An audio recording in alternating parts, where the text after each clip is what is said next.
Soy Fernando Díaz Villanueva. Hoy es 8 de abril de 2019 y esto es La Contracrónica.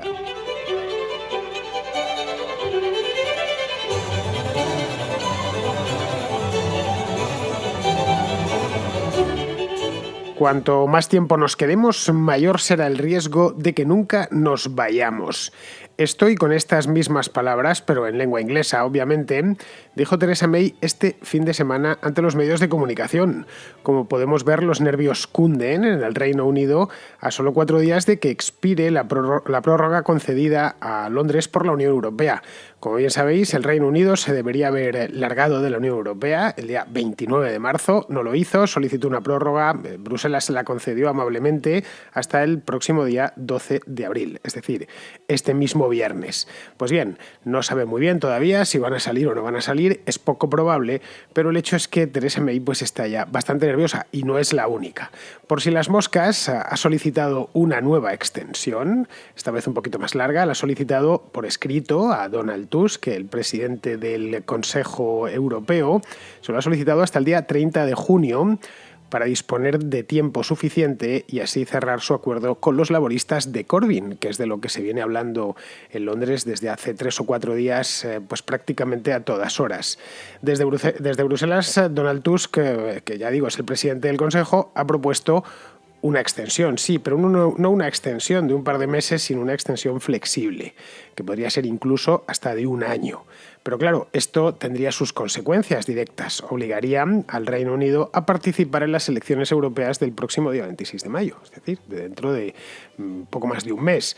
Como se puede ver, la madeja del Brexit, en lugar de desenredarse, se enreda cada día más conforme avanzan las semanas. El coste lo conocen bien todos, especialmente Theresa May, pero nadie sabe muy bien cómo salir de este círculo vicioso.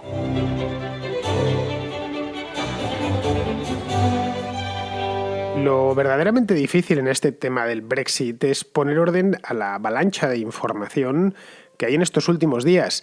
Realmente ya desde hace cosa de un año se ha convertido en una auténtica casa de locos y hay que seguirlo no prácticamente, sino a diario, literalmente. Yo me empapo, procuro hacerlo todas las mañanas de información del Reino Unido a través de sus periódicos y demás. Tengo incluso descubierto algunos lugares donde lo tratan de manera monográfica y lo tratan muy bien. En Inglaterra, quiero decir, por la cuenta que les trae, entre otras cosas. Los británicos tendrán otros defectos, pero disponen de medios de comunicación de primera fila, así que no es muy complicado informarse de lo que está sucediendo allí y tomar el pulso a aquel país. Bien, podría decirse que son unos chapuzas y que lo han dejado todo para el final, pero podría decirse y sería cierto, porque lo cierto es que son unos chapuzas y han dejado todo para el final. Y el resultado pues lo tenemos delante de nuestras propias narices, con la primera ministra diciendo: cuanto más tiempo nos quedemos, mayor será el riesgo de que nunca nos vayamos. Porque eso de que nunca nos vayamos es algo que muchos británicos y buena parte de la clase política británica está empezando a barajar. Es decir, que al final, después de todo este espectáculo, que no les está costando más que dinero y muchísimos litros de sangre a todos, pues va a resultar que dentro de X tiempo, no sabemos cuándo, dentro de un mes, 2, un año, al final decidan no irse nunca y hayan tirado literalmente 4 o 5 años a la basura. Bien, veamos, vamos a hacer un repaso porque la información se ha acelerado en los últimos días y se están amontonando las historias. Os recuerdo que faltan solo 4 días para que oficialmente salga de la Unión Europea, quiero decir. Estoy casi por asegurar que el día 12 no se irán, el día 12 es este viernes, pero bueno, podría suceder. Bien, Theresa May ha escrito, como ya os he dicho antes, a Bruselas, a Donald Tusk personalmente, en una carta, para solicitar una prórroga hasta el día 30 de junio. Es más o menos lo que ella estima que necesita de tiempo. Estamos a principios de abril, a día 8, pues calcula que necesita 2 meses y medio, más o menos, para terminar de arreglar algunos temas dentro de su propio país, buscar aliados para poder pasar ya por fin su plan, el antiguo plan Chequers, que hoy se le conoce directamente como plan May, para que la salida se produzca, se materialice. Bien, deberían irse en principio este viernes, pero no han alcanzado ningún acuerdo. No lo alcanzaron en enero, no lo alcanzaron en febrero y no lo alcanzaron en marzo. A Theresa May le han tirado su plan, se lo han tirado 4 veces en en la Cámara de los Comunes. Y claro, la verdad es que 4 días que faltan, que es nada, no parece que vayan a aprobarlo en estos 4 días que quedan. Casi la cosa se podría contar por horas. Son 4 días útiles, eso sí, estamos hablando de martes a viernes, pero bueno, de cualquier manera, yo lo veo poco probable. ¿Qué les han dicho en Bruselas al respecto? Cuando han recibido la carta, ¿qué es lo que les ha dicho Donald Tusk? Pues les ha dicho que se lo tomen con calma, que no hay ningún problema, que les extienden la prórroga no hasta junio de este año, sino hasta marzo del año 2020. Es decir, le han dado una patada al balón y han tirado la pelota a 12 meses pista. Es decir, dentro de un año para ya prolongar la agonía hasta unos límites intolerables, que sería un año más de toda esta historia. No sé si los británicos podrán resistirlo, pero bueno, eso sí, Tusk les ha dicho que en el caso de que lleguen a un acuerdo antes, podrían salir si los comunes pues se deciden por fin por el plan de May o por cualquier otro que previamente haya aprobado también la Comisión Europea. Así que les permite, dentro de este año de prórroga, les permite salir antes si antes se han puesto de acuerdo. Aquí habría una pregunta, y es por qué en Bruselas se muestran tan comprensivos.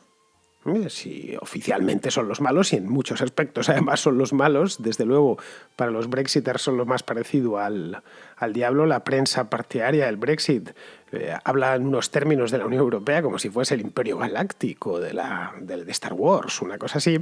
Bueno, ¿por qué se muestran tan comprensivos? ¿Acaso toda esta banda de burócratas se ha vuelto bueno y ahora pues están por facilitar las cosas a Theresa May y a los políticos británicos? Pues no, la razón no es esa. Obviamente lo hacen de las 3 razones por las cuales les han concedido una prórroga tan larga. 3 razones fundamentales, hay algunas cuantas más, pero sí las principales son todas por interés propio. La primera es que así evitan una salida desordenada. Es el famoso hard Brexit, el Brexit duro, no le interesa a nadie, no interesa al Reino Unido, pero tampoco interesa a la Unión Europea, por razones que no se nos escapan. Sería un follón de padre muy señor mío en el Canal de la Mancha y en los puertos, en fin. Teniendo en cuenta que la Unión Europea tiene un superávit considerable, un superávit comercial, estoy hablando, con el Reino Unido, pues supondría que las mercancías europeas, que muchos son productos que ni siquiera están terminados, es decir, son productos intermedios que se van a terminar de ensamblar dentro del Reino Unido, pues pasarían a tener un régimen tarifario, es decir, arancelario, idéntico al de cualquier otro país del mundo. Esto ocasionaría sobrecostes, retrasos, etc. De ahí que nadie quiere este Brexit duro, por lo tanto hay que por lo menos dejar algo de manga ancha. Que necesitéis 2 meses, no os preocupéis, no os damos 2 meses, os damos 12. La segunda es que si se quedan un año más, seguirán siendo miembros de pleno derecho durante ese año de la Unión Europea y por tanto tendrán que participar en las elecciones del 26 de mayo, las elecciones del Parlamento Europeo. Y sus representantes podrán seguir formando parte de las instituciones. Hoy por hoy hay británicos, Bruselas y Estrasburgo están llenos de ciudadanos británicos que son cargos políticos, estoy hablando. Los funcionarios que se han sacado su puesto de trabajo lo han conseguido mediante una oposición, pues esos no tienen nada que temer, pero sí los altos cargos políticos. De hecho, hay un británico en la comisión, se llama Julian King, que es el comisario de seguridad. Julian King, en el momento en que se formalice la salida, sigue siendo comisario King a día de hoy, a 8 de abril. No debería serlo. Si hubieran salido el 29 de marzo, Julian King ya estaría fuera por fuerza, porque un país que el alto cargo de un país que no es miembro pues no puede formar parte de la comisión, que es el brazo ejecutivo de la Unión Europea. Así que Julian King podrá seguir ahí. Julian King es un tipo bastante blanco, es diplomático, no es una persona muy marcada políticamente, pero vamos, podrá seguir ahí mientras el Reino Unido permanezca dentro de la Unión Europea. La tercera es porque así los partidarios de quedarse en la Unión o de celebrar un nuevo referéndum dispondrán de tiempo suficiente para dar la paliza. Ya la prensa, y ya por supuesto la televisión, etcétera, en el Parlamento y también en la calle. El movimiento a favor de permanecer en la Unión Europea, los Remainers, que llaman allí, quedó noqueado tras el referéndum de junio de 2016, pero luego posteriormente se ha ido reconstruyendo. Les costó mucho, eso es cierto, durante los 2 primeros años apenas se les escuchaba o se les escuchaba poco, pero se reconstituyó de una manera casi milagrosa hace unos meses. Hoy, como os contaba la semana pasada, pues son capaces de congregar multitudes en el mismo centro de Londres. Hace nada, el 23 de marzo, hubo una gran manifestación de 500.000 de personas que pedían permanecer en la Unión Europea o celebrar un nuevo referéndum. Pero bueno, que no estaban de acuerdo, ni quieren empezar de cero, en una palabra. Esto hace 2 años era imposible, en el año 2017. Vamos, imposible e impensable. En aquel entonces los Remainers andaban lloriqueando por las esquinas. El triunfo absoluto de la Comisión, que es quien ha negociado esta historia, sería obviamente frustrar el Brexit. Es decir, que al final no se produzca, que suceda lo que teme Theresa May, que al final se queden sin salir, que después de toda esta historia se queden donde están. Y que eso además sirva de ejemplo para quien quiera aventurarse por el mismo sendero. Si otro país, el que sea, no le voy a poner nombre, decide empezar a arrancar un proceso como el del Brexit dentro de sus propias fronteras, mediante un referéndum, dando cancha a partidos que están abiertamente euroescépticos, etcétera, que sepan lo que les espera por delante. Saben que va a ser un proceso largo, que va a ser costosísimo, tanto en términos políticos como económicos, y que no les compensa. Si lo consiguen, que existe la posibilidad y no debemos eliminar, la Unión Europea pasará a ser ya de facto, que no de jure, pero sí de facto, un club del que no se puede salir. Una vez se ha entrado, ya automáticamente queda ese Estado miembro, queda completamente ensamblado en las instituciones y es imposible salir. Un poco lo que sucede en los Estados Unidos, desde la Guerra Civil, donde los estados de manera teórica podían desenchufarse del resto de la Unión en cualquier momento, pero en la práctica, tal y como se vio en la Guerra Civil, la década de 1860, pues en la práctica no pueden hacerlo. Pues una cosa parecida, pero sin guerra civil, afortunadamente, es lo que sucedería en la Unión Europea en el caso de que Bruselas consiguiese su sueño de frustrar y de anular definitivamente el Brexit.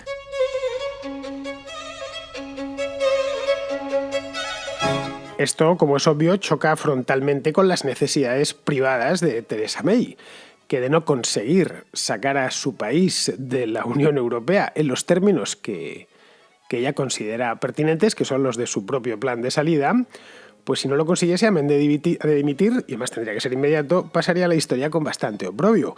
Y ella, que pensaba que iba a ser la segunda Thatcher, pasaría a ser la segunda Chamberlain o incluso algo peor. Claro, para ello necesita sí o sí un acuerdo con los laboristas, o eso es al menos lo que su gabinete ha entendido, su gabinete personal, no los ministros, no su gabinete de asesores. Es decir, ponerse en manos de Jeremy Corbyn. Pero es que, aunque lo lograse, aunque le arrancase un acuerdo a Corbyn para votar por su propio plan, que por poder también puede suceder, no se ha producido ese acuerdo todavía, pero podría llegar. Claro, eso no tendría necesariamente que traducirse en una mayoría parlamentaria, que es lo que ella persigue. Su problema no es con los laboristas, su problema es con los comunes, con diputados de todos los partidos dentro de la Cámara de los Comunes. Como bien sabemos, en el Reino Unido los diputados se deben más a su distrito electoral, la constituency esta famosa, que es como llaman ellos a la circunscripción, que a su propio partido. Es decir, le deben el escaño a sus votantes y no al secretario de organización del partido. Una vez las elecciones son allí, en un distrito se presentan X candidatos, 5, 6, 2, pero solo puede salir uno. Por cada distrito hay un único diputado, del partido que sea, pero un único diputado. Por lo tanto, es muy raro que los diputados se jueguen el puesto, teniendo en cuenta que además hay unas elecciones no convocadas aún, pero que todos presumen cercanas. Ninguno quiere arriesgarse a perder el asiento, lo cual tampoco les podemos culpar porque si fuéramos diputados de la Cámara de los Comunes, pues haríamos lo mismo. Tendríamos debidamente pulsado el ánimo de nuestro electorado y no querríamos contrariarle, no por nada, sino porque en las elecciones próximas seguramente perderíamos el escaño, más sobre un tema que levanta tantas pasiones como este del Brexit. Bien, esta es en definitiva la razón por la que las sucesivas votaciones del Plan May, que han tenido lugar desde el pasado mes de enero, había sí es y no es en todos los partidos. Es esta y no otra. desde países como España, por ejemplo, o como Alemania, donde hay disciplina de partido, donde los diputados se respeta además de manera religiosa la disciplina de partido, los diputados ignoran por completo a su circunscripción y a sus votantes y obedecen la consigna, la orden más que consigna de su jefe de filas, en el Parlamento británico no tiene por qué suceder. Bien, el gran consenso al que aspira May, porque esto, a pesar de todo, ella sigue insistiendo, está convencida de que si consigue el sí de Jeremy Corbyn, automáticamente eso equilibrará la balanza y podría suceder. Le faltan, y eso es cierto, si hacemos las matemáticas, la aritmética parlamentaria más básica, porque conozcamos un poco los equilibrios que hay en los comunes ahora mismo, son 650 diputados, son muchos más que en España, eso es cierto, el doble. Pero vamos, que podría llegarle a salir, sería algo así como un gran acuerdo, como el que hay en Alemania, como el que gobierna en Alemania, entre socialdemócratas y cristianodemócratas, pues ahí sería entre laboristas y conservadores. Bien, este gran consenso, la verdad es que es una quimera, a poco que lo miremos desapasionadamente desde fuera. Ella seguramente lo sabe. Por eso ha ido apurando los plazos con la esperanza de que el pánico ante el abismo forzase a sus críticos a doblar el lomo. Que nos vamos ya, porque ha ido consumiendo todos los plazos. De hecho, está consumiendo ahora mismo el último plazo, que es el del 12 de abril. Y es que estoy convencido que en el caso de que se lo prorroguen al 30 de junio, quemará ese plazo hasta el día 29 por la noche. Y luego, pues, por supuesto, pedirá otra prórroga. Si esos plazos fuesen inflexibles, quizá la treta funcionaría. Es decir, que lo del pasado día 29... no hubiese sido opción quedarse, no le hubiesen concedido la prórroga. No, miren, ustedes se tienen que ir porque sí, hayan o no hayan llegado a un acuerdo. Pero es que no son inflexibles, como estamos viendo. Juncker se está encargando de que no lo sean en absoluto. Pero es que además, un consenso con los laboristas supondría cesiones que empeorarían un acuerdo de salida que ya de por sí es malo. De por sí es malo para los británicos, estoy hablando, para los intereses británicos, y que además cuenta con infinidad de detractores, tanto entre los partidarios de abandonar la Unión Europea, los brexiters de la línea más dura, como entre los que quieren quedarse en ella. Esto os lo he comentado en más de una ocasión, aquí he hablado mucho del Brexit. El plan de May, el problema que tiene es que ha caído en tierra de nadie, no contenta realmente a casi nadie. Bueno, a ella misma y ni siquiera estoy seguro. Al final, de hecho, y esto es algo que se ha podido ver este fin de semana, invitar a Corbyn a Downing Street a reunirse y a tomar el té allí ha sido una apuesta muy costosa. Una apuesta que solo beneficia a Corbyn, que de dar su brazo a torcer lo haría con un acuerdo a su medida, lo que le colocaría automáticamente en la pista de despegue de las próximas elecciones. Podría presentarse ante los británicos como el que ha salvado el gran acuerdo.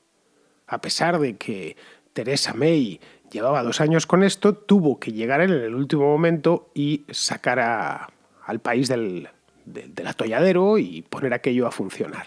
Es decir, le está regalando una baza política de primera categoría.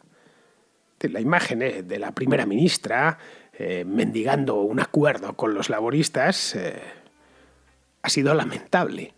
No por nada, sino porque además ha borrado de un plumazo la victoria que obtuvo la propia May sobre Corbyn en enero, hace no tanto tiempo, hace solo 3 meses, cuando tumbó su intento de sacarla de escena mediante una moción de censura. Esto fue a finales de enero, os lo comenté aquí en la contra, y le salió fatal la jugada a Jeremy Corbyn. Al final los conservadores cerraron filas porque pueden tener sus más y sus menos con la primera ministra, pero al menos conservan el poder. Bien, este es el nivel de desesperación de Theresa May en estos momentos.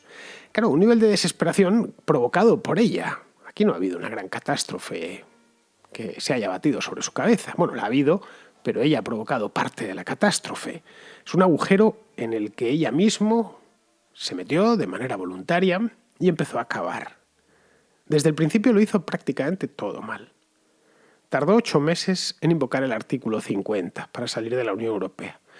Es decir, ella llegó en el mes de nada más celebrado el Brexit, en julio de 2016, y no invocó el artículo 50 hasta finales de marzo de 2017. Bueno, y otros tantos meses en comenzar las negociaciones con Bruselas. Luego, una vez ya sentada en la mesa de negociaciones, subestimó a los negociadores comunitarios, en la falsa creencia de que los europeos se pelearían entre ellos. Y al final hubo de rendirse a la evidencia y elaborar un plan. No se pelearon los europeos entre ellos, al contrario, mostraron un frente unido porque de esto se hizo cargo la Comisión Europea. Bueno, el hecho es que al final hubo de rendirse a la evidencia y elaborar un plan de salida que parece dictado línea a línea por Bruselas. Es un plan tremendamente casero para los intereses comunitarios. Es decir, un plan que no tenía ninguna posibilidad de ser aprobado en los comunes. Probablemente ella también lo sabía ya en Navidades, y que tuvo que imponer a su propio gabinete, so pena de salir del mismo en el acto, si no lo aceptaban.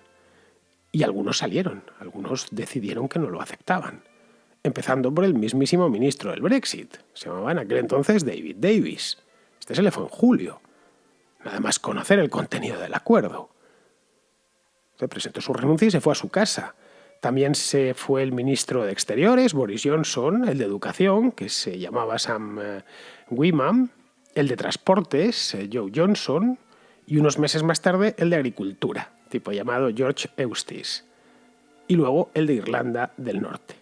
Shailesh Bara se llamaba este hombre. Tiene un ministro que se dedica a los temas de Irlanda del Norte. Bueno, a estos hay que, como veis, unos cuantos ministros.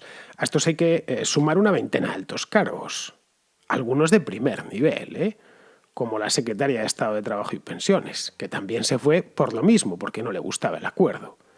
En los 22 meses que han transcurrido desde la formación del segundo gobierno May, esto fue en julio de 2017, han dimitido en junio de 2017, después de las elecciones de mayo de aquel año, han dimitido 41 altos cargos, incluidos ministros. Es una media de 2 al mes. Casi todas estas dimisiones se han producido por el Brexit. El mismo día de la confirmación del gabinete, esto fue creo que el 11 de junio de 2017, George Osborne, que había sido el ministro de Hacienda de David Cameron, dijo que Theresa May era, y esto es textual suyo, un cadáver andante. Esto lo dijo por televisión en la BBC. Vamos, está disponible, lo encontraréis por YouTube. Osborne, que tuvo muchísimo poder en tiempos de Cameron, luego se quedó para nada. La verdad es que se quedó Osborne para el arrastre, se tuvo que volver al periodismo, que era lo suyo, y creo que sigue en eso. Estaba en el Evening Standard. Bueno, el hecho es que aquí Osborne fue un profeta. Bueno, lo suyo fue una auténtica profecía enunciada con 2 años de antelación. Era cuestión de tiempo que los bamboleos del zombie estuviesen a la vista de todos.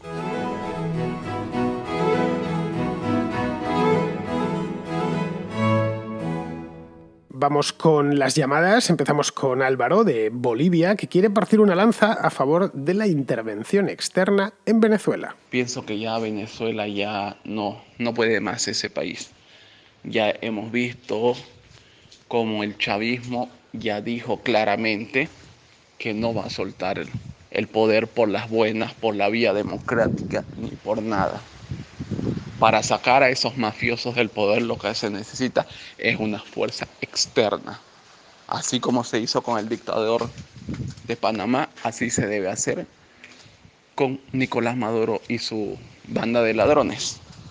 ¿Por qué le estoy diciendo esto? Porque ya el chavismo tiene todos los poderes de ese país, tanto el judicial, el parlamentario lo disolvió, y el legislativo, que en este caso sería con ese parlamento llamado la constituyente. Ya, y te digo por qué, porque ya sabemos que por las buenas no van a salir líder opositor que aparezca, le van a inventar un caso y le va a pasar como a Capriles, que lo inhabilitaron por 15 años. Recordemos que esto fue hace, si no me equivoco, 2 años o 3. Y ahora con Juan Guaidó, que está también inhabilitado por 15 años y prácticamente lo van a meter, calculo que de acá un mes, máximo un mes, lo van a meter a la cárcel. Así que esa es la única solución para Venezuela, que se haga una operación donde se minimice las víctimas inocentes, porque decir que no va a haber víctimas inocentes es totalmente falso. Y bueno, lamentablemente para salvar ese país, o por lo menos para que vuelva a ser lo que un día fue, se tiene que hacer eso. De esto, Álvaro, ya hablé hace tiempo. De hecho, hice un programa monográfico hace cosa de mes y pico sobre este mismo tema. A ver, así que lo has escuchado y de ahí que me llames, lo sé perfectamente, pero vamos, te resumo un poco. A ver, yo creo que, y más sigo la misma opinión, no la he cambiado todavía. Si las circunstancias cambian, por supuesto, amoldaré mi análisis a las nuevas circunstancias. Entre tanto, ceteris paribus, creo que todavía lo que comenté en aquel entonces se mantiene. A ver, intervenir militarmente en Venezuela podría ser la solución, como dices tú, o el inicio a un problema mucho mayor. Me lo comparas con Panamá, pero funcionaría si Venezuela fuese como Panamá, pero es que no es como Panamá. Es decir, no es un país pequeño. Es decir, en un país pequeño, pues una operación quirúrgica de ese estilo podría llevarse a cabo con relativa facilidad. Pero es que Venezuela es un país inmenso. Es que tiene 1 millón de kilómetros cuadrados, es el doble que España.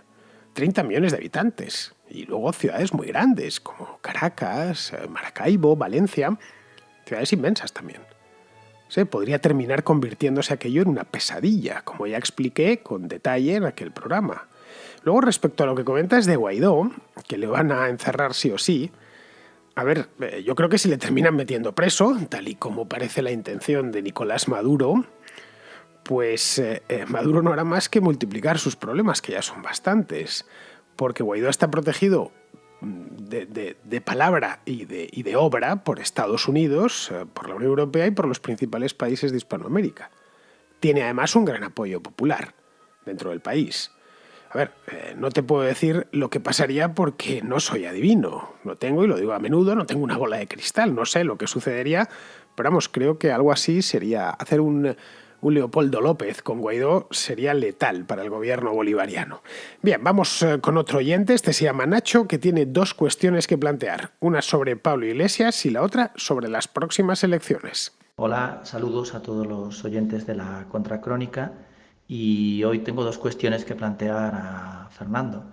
Una es que le he escuchado decir que no le caía mal Pablo Iglesias y la verdad es que me cuesta entenderlo porque es un ser taimado, chavista declarado, bueno, en su momento, y, y con una ideología que es manifiestamente genocida. Incluso creo que como persona deja bastante que desear, o sea, entre el partido ha acabado desmenuzando su propio partido y probablemente enemistándose con muchos de los que estaban. Entonces, no me cuadra que ya no es por el tema de que sea socialista, sino que creo que en sí es una mala persona. Por eso me llamó la atención cuando, Fernando, has comentado que, bueno, que no te caía mal. Porque, bueno, sé que te ha invitado a la tuerca y que has estado dialogando con él, pero vamos, analizándolo fríamente, creo que es una persona mezquina. Y la otra cuestión que te quería comentar era sobre el tema del voto. Sé que tú no sueles votar o no votas nunca. Y claro, eso no es arriesgarse a que al final ganen los peores. Digamos que como liberales, o los que seamos liberales, no lo sé, deberíamos de votar, digamos, al mal menor, o a lo menos malo, o algo así. ¿Sabes? Para evitar que, por ejemplo, llegara por un partido como Podemos al poder o que haya ahora una coalición Frankenstein con socialistas, nacionalistas, independentistas y diversos grupos políticos marxistas de variada índole. Bueno, pues nada, un saludo a todos y eso era lo que quería comentar. Bien, Nacho, vayamos por partes. La primera es la de Pablo Iglesias. Mira, mi relación con Pablo Iglesias fue muy superficial. Durante los años que yo acudía como invitado a La Tuerca y a Fort Apache, pues le veía una vez a la semana, que es lo que yo iba a La Tuerca durante el año, pues no sé si fue 2012, 2013, una cosa así. Estuve yendo hasta el año 2014 a La Tuerca y luego ya semanalmente estoy hablando, ¿eh? Luego ya posteriormente pues iba de vez en cuando. Pero vamos, durante un tiempo sí que era más o menos fijo, por lo tanto le veía a menudo, le veía todas las semanas, pero vamos, nada más, era una cosa muy superficial. Llegaba, nos saludábamos, hacíamos el debate y adiós. Fuera de cámara, obviamente, en algunas ocasiones hablábamos, pero hablábamos pues de cosas del día, de política generalmente, y poco más. Y conmigo siempre fue correcto y muy educado. Luego no me puede caer mal por lo que le conozco. Si es buena o mala persona, pues se me escapa. Porque no he intimado con él, no lo sé. Sus ideas políticas no me gustan, creo que a la vista está, poco que escuchas mi programa.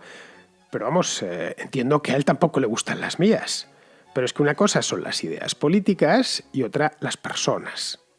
Hay gente con la que compartes ideas políticas, quiero decir, no ideas sobre la pesca con mosca, y que luego son unos auténticos miserables, en el plano personal y viceversa. Gente con la que no tienes nada que ver políticamente, pero en cambio luego, personalmente, pues casi te descubres un alma gemela.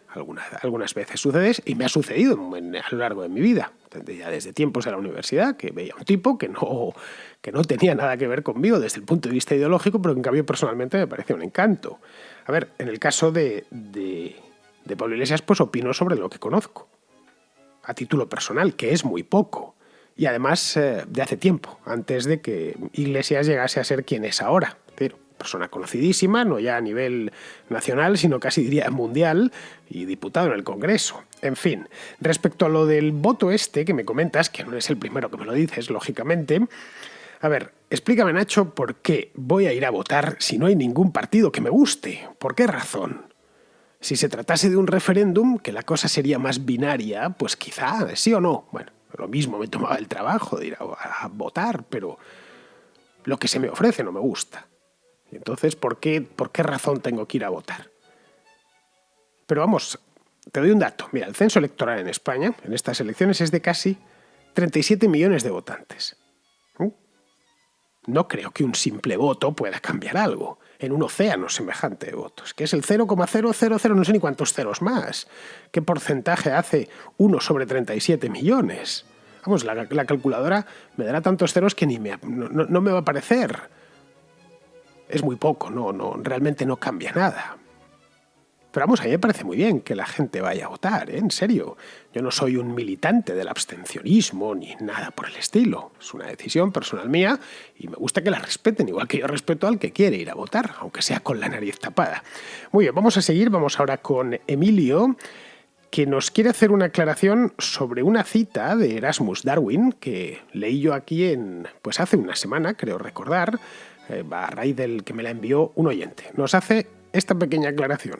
Y el mensaje que te ha enviado un oyente sobre Erasmus Darwin, ya lo he leído en varios sitios, y como me gusta mucho contrastar todas las opiniones y todas las informaciones, he buscado en toda la literatura publicada de este hombre, y no sé si es que no he buscado bien, pero no he encontrado nada. Yo creo que es una fake.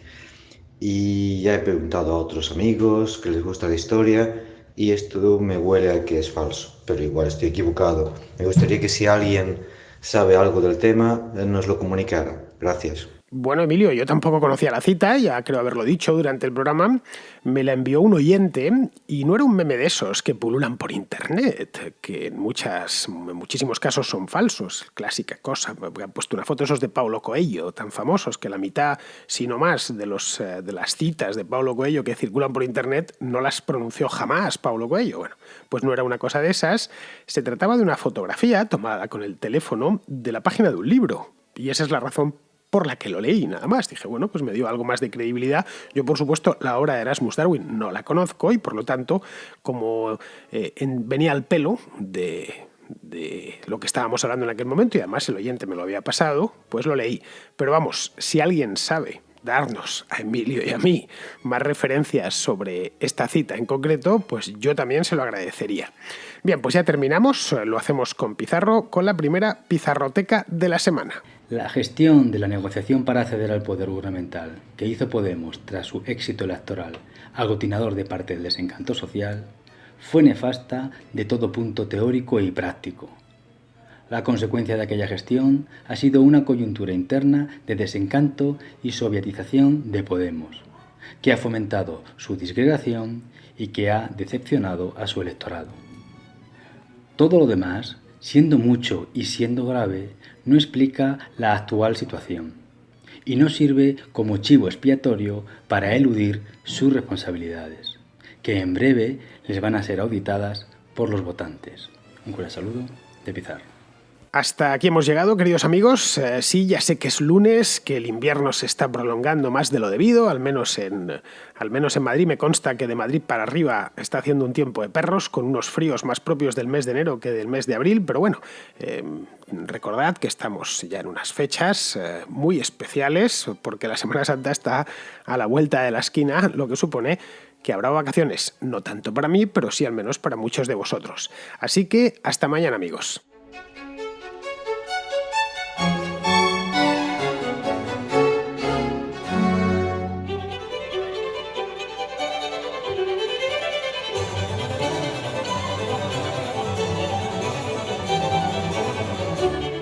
La Contracrónica y la Contrahistoria son 2 programas de radio independiente que existen gracias a sus oyentes. Si te gustan, puedes patrocinarlos. Lo puedes hacer de 2 maneras, a través de patreon.com/Díaz Villanueva o instalando la aplicación de iVoox en tu teléfono y pulsando la tecla Apoyar.